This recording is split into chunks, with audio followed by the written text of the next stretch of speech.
మహాగణాధిపతయే నమః. ఓం గురుభ్యో నమః. ఓం శ్రీమాత్రే నమః. పరమేశ్వర స్వరూపమైనటువంటి జ్యోతిష, వాస్తు మరియు ఇతర అనేకమైనటువంటి శాస్త్రములను మనకు అందించినటువంటి మహర్షులకి నమస్కారం. హయగ్రీవ హయగ్రీవ హయగ్రీవేతి యో వదేత్ తస్య నిస్సరతే వాణి జహ్నుకన్యా ప్రవాహవత్.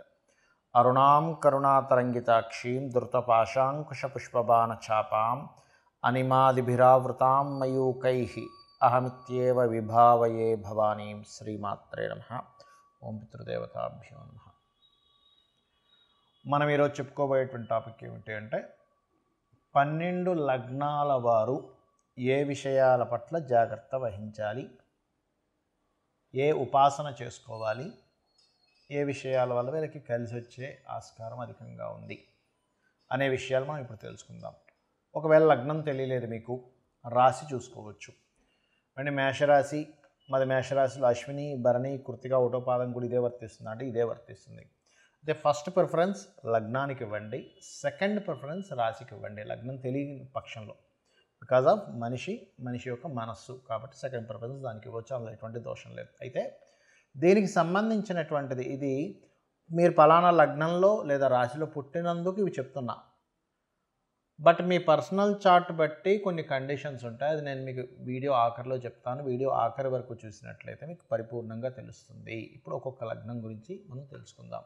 కన్యా లగ్నము, కన్యా రాశి. కన్యా లగ్నంలో జన్మించారు మీరు, స్ట్రైట్ అవే కన్యా లగ్నం నుంచి మీరు చూసుకోవచ్చు. అలా కాదండి, నాకు లగ్నం తెలియదు, కేవలం కన్యా రాశిని మాత్రమే మా వాళ్ళు చెప్పారు, అందులో పలానా నక్షత్రం అండి అంటూ ఉంటారు. అంటే ఏమిటి, మీరు గనక కన్యా రాశిలో ఉత్తర 2, 3, 4 పాదాల్లో జన్మించిన, హస్త నక్షత్రంలో జన్మించిన, చిత్త 1, 2 పాదాల్లో జన్మించిన మీరు మొట్టమొదటిగా చేయవలసింది ఏమిటంటే ఉత్తరా నక్షత్రంలో జన్మిస్తే నిద్రలేచిన వెంటనే సూర్య భగవానుని లేదా పరమేశ్వరుని ధ్యానం చేస్తూ నిద్రలేవండి. మీ లైఫ్ ఎంత బాగుంటుందో మీరే చూడండి. అంటే ఇక్కడ ఏమిటంటే లింక్ ఏమిటంటే మనం ఏదైతే నామస్మరణతో మన యొక్క లైఫ్ని ప్రారంభిస్తామో, ఉదయం నిద్రలేచిన వెంటనే ఆ రోజు ప్రారంభిస్తాము, ఆ రోజు అంతా కూడా ఆ దేవత మనల్ని మన లైఫ్ డెసిషన్స్, మన మనసుని అదుపులో ఉంచేలాగా పరిపరి విధాలుగా వెళ్లకుండా పట్టుకుంటుందన్నమాట అది. అలాగే ఎందుకంటే మన లైఫ్ అంతా కూడా దేని మీద ఆధారపడి ఉంది అంటే మన మనసు పరిపరి విధాలుగా పరిగెట్టడం వల్లే మనకి ఇబ్బంది అనేటువంటిది వస్తూ ఉంటుంది. అదేవిధంగా హస్త నక్షత్రం వారు అమ్మవారి యొక్క రాజరాజేశ్వరి అమ్మవారి యొక్క నామస్మరణతోని ఓం రాజరాజేశ్వరి నమః అనేటువంటిది, చిత్తా నక్షత్రం వారు స్కందుని నామంతో లేదా నరసింహస్వామి యొక్క నామంతో మీరు నిద్రలేచి ధ్యానం చేసుకోవడం ద్వారా మీ లైఫ్ అనేటువంటిది బాగుంటుంది. అయితే ఇక్కడ కన్యవారికి ఏ విషయాల వల్ల మీరు ఇబ్బంది పడతారు, ఏ అంశం మిమ్మల్ని ఇబ్బంది పెడుతుంది అంటే ముఖ్యంగా మదర్తో మీ యొక్క కర్మ సంబంధం కలిగి ఉంటుంది. అంటే సంథింగ్ మీరు మదర్కి చేయాల్సి రావడము, మదర్ ద్వారా మీరు కొంత స్ట్రెస్ అవ్వడము, లేదా సిబ్లింగ్స్తో అంటే తోబుట్టువులు వరుస వాళ్ళతో, కన్యా లగ్నం వారు కన్యా రాశి బాగా అర్థం చేసుకోండి, తోబుట్టువులతో సంబంధం ఉంటుంది అక్కడ. అంటే తోబుట్టువులే మీకు ఏదైనా ఇబ్బంది పెట్టడం కావచ్చు, వాళ్ళకి మీరు ఏదైనా సెట్ చేయాల్సిన విషయం కావచ్చు. ఇది పర్టికులర్గా కనెక్ట్ అయి ఉంటుంది, ఇది గుర్తుపెట్టుకోండి. ఈ యొక్క కన్యా లగ్నం వారు కన్యా రాశి వారు ఇది గుర్తుపెట్టుకోండి. అలాగే మరి మీకు మంచి విషయాలు ఏమిటి, ఇక్కడ ఏ విషయం మీకు మంచి చేస్తుంది అని చెప్పి చూసుకున్నట్లయితే మేనేజింగ్ రిలేటెడ్ సంబంధించి మీరు మొత్తం ప్రతిదీ మేనేజ్ చేసుకునేటువంటిది ఏదైతే స్కిల్ మీలో ఉంటుందో సహజంగానే కన్యా లగ్నం వారికి మేనేజింగ్ స్కిల్స్ అధికంగా ఉంటాయి. ఎప్పుడైతే మేనేజింగ్ స్కిల్స్ లగ్నము అంటారు దీన్ని, మీరు ఎంత బాగా అంటే మీ యొక్క జాబ్లో కావచ్చు, బయట కావచ్చు చేస్తుంటారు, అదే మిమ్మల్ని రక్షిస్తుంది, గుర్తుపెట్టుకోండి. అలాగే మరొకటి ఏంటంటే ఒక సమస్యని క్లియర్ చేయడము, దీనికోసమే పుట్టామా అన్నట్టు అనిపిస్తూ ఉంటుంది. ఎందుకంటే శనికి 5, 6 ఆధిపత్యం వచ్చింది మీ లైఫ్లో. ముఖ్యంగా మీ యొక్క లైఫ్లో వివాహం చేసుకోవడమే ముఖ్యంగా లైఫ్ని ఎక్కువగా టర్న్ చేస్తుంది మీ లైఫ్లో. సో ఇక్కడ ఏంటంటే మీరు ఈ యొక్క కర్మల నుంచి విముక్తి పొందాలన్నా, ఎందుకంటే మీ ఆలోచనలు, మీరు చేసే నిర్ణయాలు ఇవన్నీ కూడా మీ కర్మ తీరడం, ఇవన్నీ కూడా మీ సంతానంతో కూడా కనెక్ట్ అయి ఉంటుందండి. ఎప్పుడైతే సంతానం కలిగిందో మీకు అక్కడి నుంచి మీ ప్యాటర్న్ వేరే రకంగా వెళ్తూ ఉంటుంది. బట్ మీరు ఎంత వెంకటేశ్వర స్వామి యొక్క నామస్మరణ చేస్తారో మీరు ఈ యొక్క కర్మల నుంచి బయటపడడం జరుగుతుంది. అంటే నిత్యము వెంకటేశ్వర స్వామి స్తోత్రాలు చేసుకోండి, అన్ని విధాలా బాగుంటుంది. ఇప్పటి వరకు మనం ఏదైతే చెప్పుకున్నామో మీ మీది గనక ఫలానా లగ్నం అయితే ఫలానా విషయాలు జాగ్రత్తగా ఉండండి అని, ఫలానా ఉపాసన చేయండి అని, లేకపోతే ఫలానా విషయాలు మీకు అందిపుచ్చుకుంటారని, మీ లైఫ్లో ఈ విషయాల్లో బాగుంటుంది మనం ఏవైతే చెప్పుకున్నామో ఇవన్నీ కూడా మీ లగ్నం బేస్ చేసుకొని దీన్ని స్థిరంగా ఉండేటువంటి కారకత్వాలు అంటారు.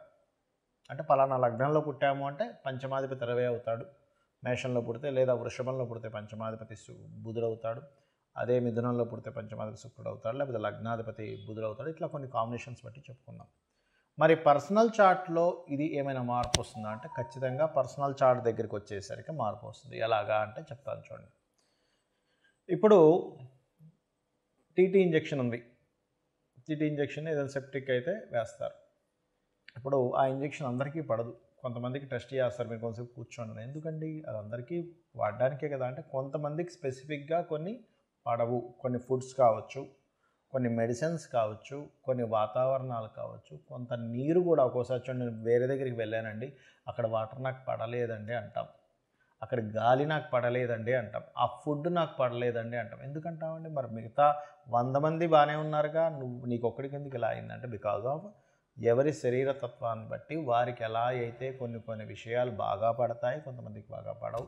అదేవిధంగా సబ్జెక్ట్స్ కూడా చూడండి, 40 మంది పిల్లల్ని కూర్చోబెట్టి టీచర్ చెప్తా, అందులో ఒకరికి అద్భుతంగా అర్థమవుతుంది, కొంతమందికి అసలు సబ్జెక్ట్ అర్థం కాదు. ఎందుకు? మరి అందరికీ ఒకలాగే చెప్పింది కదా టీచర్ అంటే బికాజ్ ఆఫ్ వాళ్ళకున్నటువంటి అవగాహన, వాళ్ళకున్న ఇంట్రెస్ట్, ఇవన్నీ మనం బేరే చేసుకుంటాం. అంటే పర్సనల్గా ఉండే వాళ్ళ తెలివితేటలు కానీ వాళ్ళకుండే శరీరతత్వాన్ని బట్టి వాళ్ళకి తెలుస్తూ ఉంటుంది. అలాగే మీ జన్మజాతకంలో ఉండే కాంబినేషన్స్ ఇప్పుడు నేను చెప్పినవి ఏవైతే ఉన్నాయో కొంతవరకు అది మారుస్తూ ఉంటుంది. అంటే ఉదాహరణకి నేను మీకు మేషలగ్నం వారికి అప్పుల విషయంలోనే మెయిన్గా జాగ్రత్తగా ఉండాలని చెప్పాను. కానీ వారి జన్మజాతకంలో కొంచెం బుధుడు బాగున్నాడు అనుకోండి, అప్పుడు అంత ప్రమాదం రాదు. లేదా బుధుడు ఇంకా పాడైపోయాడు ఉదాహరణకి, అప్పుడు ఇంకా ఎక్కువ ప్రభావం వస్తుంది. సో ఇలాంటివి చూసుకోవాలి. అంటే ఏమిటి, నేను ఏదైనా ఆరోగ్యం గురించి చెప్పానంటే మీ జాతచక్రంలో రవిని చూసుకోండి. రవి బాగున్నాడంటే మీరేం కంగారు పడక్కర్లేదు. రవి కనుక పాడేయాడంటే ఇంకొంచెం జాగ్రత్తగా ఉండాలి. మానసిక విషయాల గురించి చెప్పాను, చంద్రుడు బాగున్నాడు, ఎక్కువ కంగారు అక్కర్లేదు. చంద్రుడు పాడయ్యాడు, అప్పుడు మీరు ఏ బియ్యం దానం ఇవ్వడమో చేయండి. అలా కాకుండా యాక్సిడెంట్స్ లేకపోతే భూ వివాదాలు ఎక్కువగా ఉంటాయి ఈ లగ్నం వారికి అని చెప్పాను అనుకోండి, అప్పుడు మీరు చేయవలసింది ఏంటంటే కుజుడు బాగున్నాడా టెన్షన్ ఏం పెట్టుకోకండి. కుజుడు పాడైతే అప్పుడు మీరు కందులు దానంగా ఇవ్వడం, సుబ్రహ్మణ్యేశ్వర స్వామి ఆరాధన చేసుకోవడం, వారాహి అమ్మవారి ఆరాధన చేసుకోవడం చేయండి. అదేవిధంగా బుధుడు పాడయ్యాడు, అప్పుడు విష్ణు సహస్రనామాలు బాగుంటే ఏం టెన్షన్ పడక్కర్లేదు. అంటే ఇప్పుడు నేను చెప్పినటువంటివి ఏవైతే ఉన్నాయో గ్రహం కనుక బాగుంది, ఆ రాసులు కనుక బాగున్నాయి, టెన్షన్ పడకండి. ఆ రాసులు బాగోలేవండి, ఆ గ్రహం పాడైంది, మరింత ఎక్కువ జాగ్రత్త తీసుకోండి అని నేను మీకు ఒక క్లారిటీ ఇస్తున్నాను. అదేవిధంగా గురువు అయితే శనగలు దానంగా ఇవ్వడం, గురువులు అంటే ఏదైనా బంగారానికి సంబంధించినటువంటి టీచింగ్ లైన్స్ సంబంధించిన విషయాల్లో కొంత జాగ్రత్తగా ఉండాలి. శుక్రుడైతే వివాహ సంబంధించిన విషయాల్లోని, శని భగవానుడైతే మీరు చేసే జాబ్ రిలేటెడ్ సంబంధించిన విషయాల్లోని, హెల్త్ విషయాల్లోని, రాహు అయితే విదేశాలకు వెళ్ళి అక్కడ ఉండేటువంటి విషయాల్లోని, కేతు అయితే కొంత ఆధ్యాత్మికత లేదా కొంత వైరాగ్య సంబంధించిన కొంతమందికి వస్తుంటుంది. అది పర్టికులర్గా ఏంటంటే కొన్నిసార్లు అయ్యో ఇటువంటి వైరాగ్యం ఈ సమయంలో రావడం ఏమిటి అనుకుంటూ ఉంటాం. ఏది మన మహాభారతంలో ఆ యొక్క యుద్ధం జరిగే సమయంలో అర్జునుడికి వచ్చినట్టు, అంటే ధర్మాన్ని వీడి ఒక రకమైన వైరాగ్యం. అప్పుడు కృష్ణుడు లాంటి వాడు మనకు కావాలి. ఆ శ్రీకృష్ణ పరమాత్మ యొక్క భగవద్గీత ఎవరైతే వింటారో ఈ వైరాగ్యం కూడా తగ్గుతుంది. సో నేను చెప్పినటువంటివి పర్సనల్ చార్ట్లోకి వచ్చినప్పుడు కొంత మార్పు వస్తుంది అనేటువంటి విషయాన్ని మీరు అర్థం చేసుకుంటూ నేను చెప్పినటువంటి పరిహారాలు మీరు చేసుకొని ఆ పితృదేవతల అనుగ్రహం కూడా పొంది లలితాంబిక అమ్మవారి యొక్క అనుగ్రహం కూడా పొందాలని మనస్ఫూర్తిగా కోరుకుంటూ మీ యొక్క జీవితాలు మరింత ఉజ్వలంగా మరింత సక్సెస్ఫుల్గా సాగాలని మనస్ఫూర్తిగా కోరుకుంటూ శ్రీమాత్రే నమః.